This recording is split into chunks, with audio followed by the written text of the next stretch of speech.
Bismillahirrahmanirrahim. Assalamualaikum warahmatullahi wabarakatuh. Perkenalkan, nama saya Resti Husnan Fauji, mahasiswi semester 4 ST AI Yamisa Soreang, Program Studi Pendidikan Agama Islam. Video ini didedikasikan untuk memenuhi salah satu tugas mata kuliah perencanaan pengajaran PAI. Pada kesempatan kali ini, saya akan menyampaikan materi tentang desain pembelajaran tematik. Langsung saja, yang pertama yaitu pengertian pembelajaran tematik. Menurut Indrawati, pembelajaran tematik adalah pembelajaran terpadu menggunakan tema untuk mengaitkan beberapa mata pelajaran, sehingga memberikan pengalaman belajar yang bermakna pada siswa. Arti penting pembelajaran tematik menurut Departemen Pendidikan Nasional November 2006. Yang pertama, menekankan keterlibatan siswa dalam proses belajar secara aktif, sehingga siswa memperoleh pengalaman langsung dan terlatih untuk dapat menemukan sendiri berbagai pengetahuan yang dipelajarinya. Yang kedua, menekankan penerapan konsep belajar sambil melakukan. Pembelajaran tematik ini mempunyai ciri khas. Yang pertama, pembelajaran berpusat pada anak. Maksudnya, karena proses pembelajaran yang dilakukan itu harus menempatkan siswa sebagai pusat aktivitas dan harus mampu memperkaya pengalaman belajar. Pengalaman belajar tersebut dituangkan dalam kegiatan belajar yang menggali dan mengembangkan fenomena alam di sekitar siswa. Yang kedua, menekankan pembentukan pemahaman dan kebermaknaan.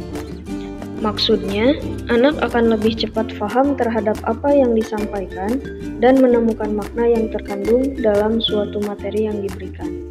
Jadi, pemahaman dan kebermaknaannya diperoleh dari pengalaman yang didapat oleh siswa tersebut.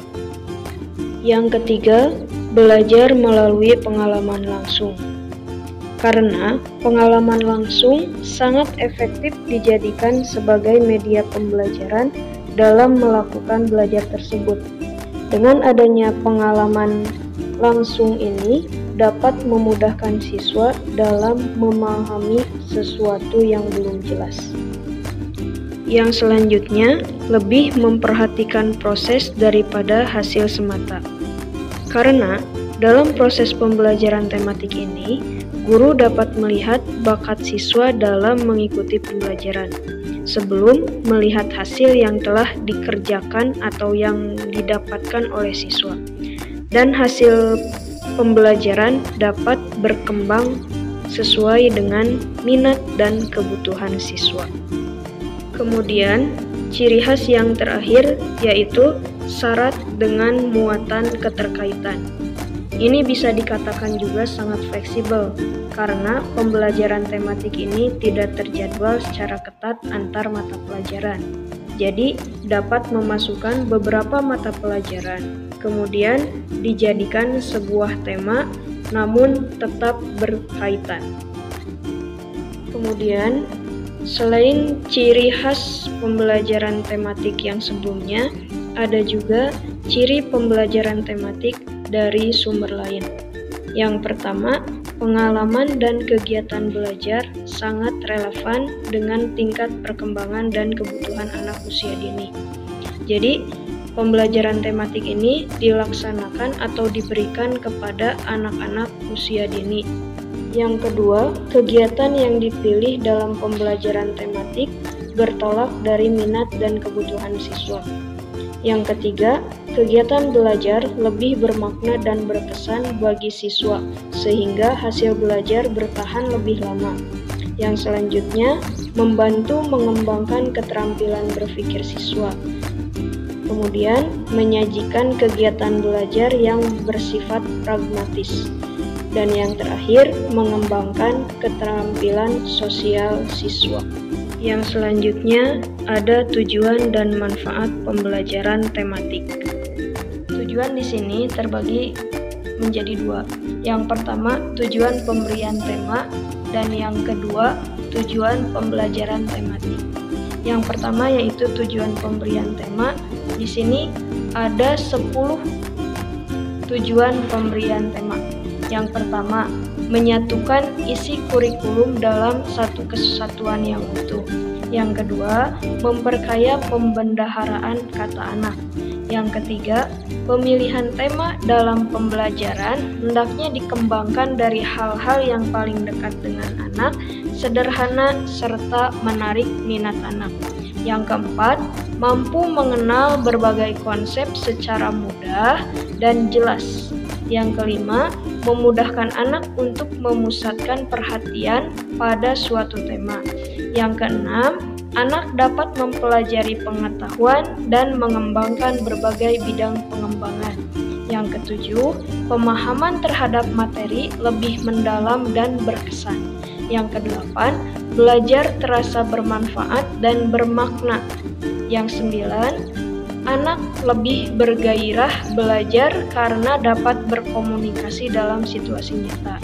Dan yang ke-10, yaitu dapat menghemat waktu karena bidang pengembangan disajikan secara terpadu.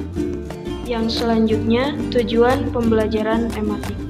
Pada tujuan pembelajaran tematik ini ada 6 tujuan, yaitu yang pertama, meningkatkan pemahaman konsep yang dipelajarinya secara bermakna.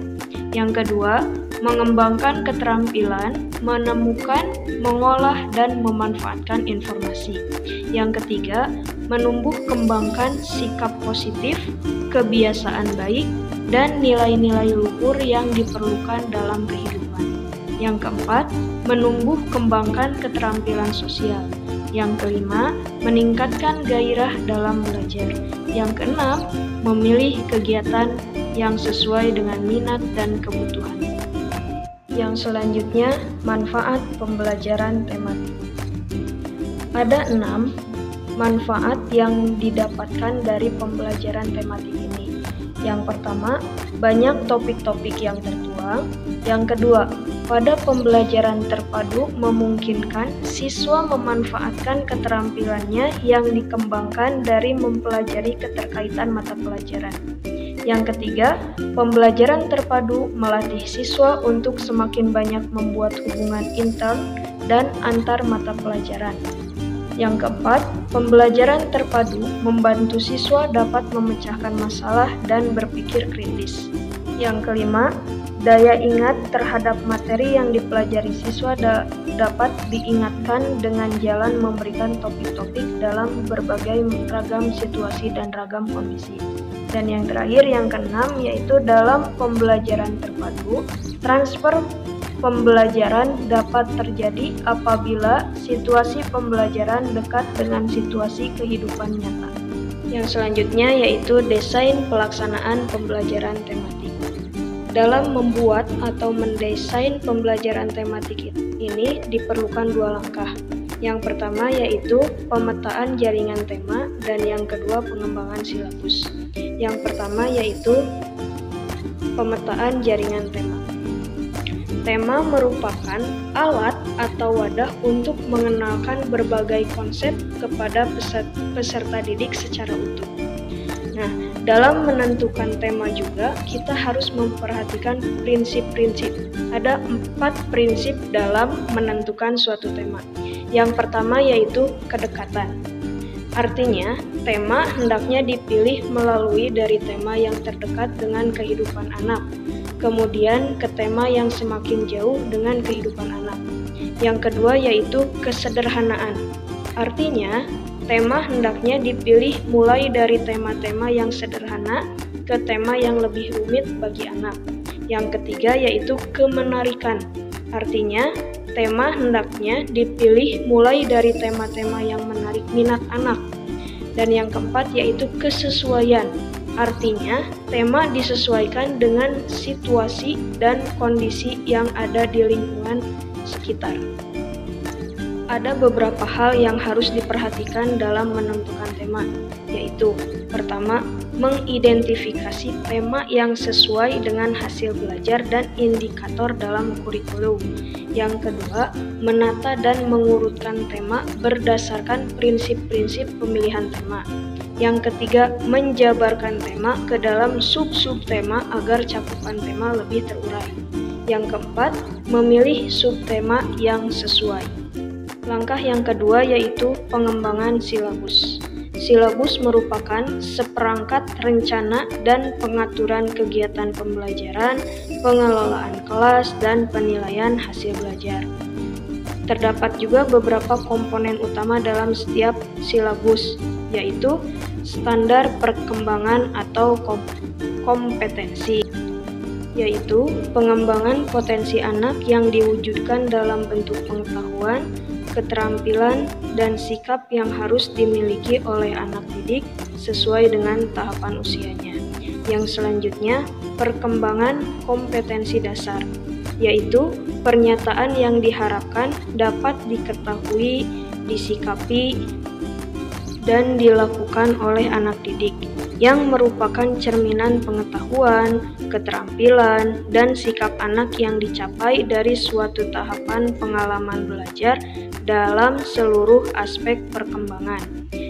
Yang selanjutnya, hasil belajar, yaitu pernyataan kemampuan peserta didik yang diharapkan dalam menguasai sebagian atau seluruh kompetensi yang dimaksud.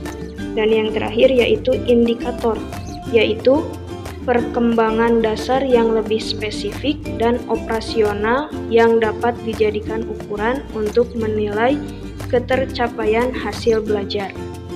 Dalam indikator ini dapat dibagi lagi menjadi beberapa bagian perencanaan pembelajaran tematik. Yang pertama yaitu perencanaan tahunan. Perencanaan tahunan merupakan program pembelajaran yang dipetakan berisi jaringan tema, bidang pengembangan, kompetensi dasar, hasil belajar, dan indikator yang disusun secara urut dan sistematis. Alokasi waktu yang diperlukan untuk setiap jaringan tema dan sebarannya ke dalam semester 1 dan semester 2. Kemudian ada perencanaan semester.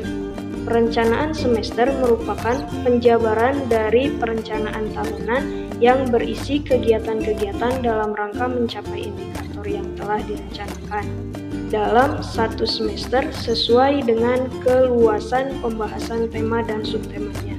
Dan yang terakhir yaitu ada perencanaan harian. Perencanaan harian merupakan penjabaran dari silabus yang memuat kegiatan-kegiatan pembelajaran, baik yang dilaksanakan secara individual, kelompok, maupun klasikal dalam satu hari.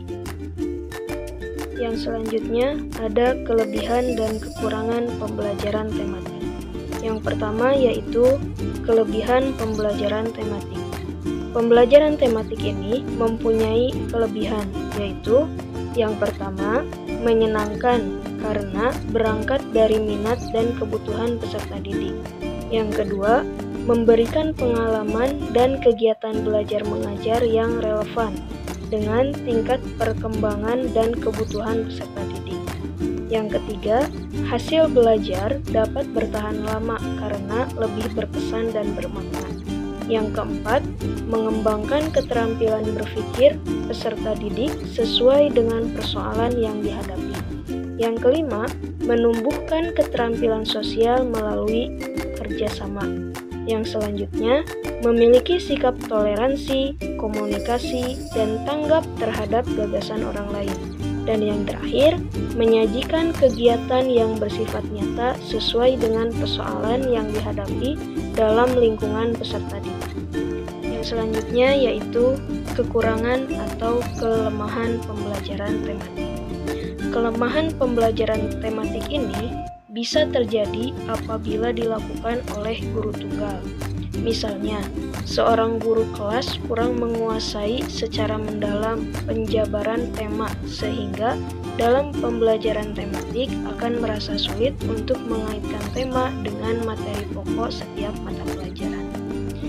Di samping itu, jika skenario pembelajaran tidak menggunakan metode yang inovatif, maka pencapaian standar kompetensi dan kompetensi dasar tidak akan tercapai, karena akan menjadi sebuah narasi yang kering tanpa makna.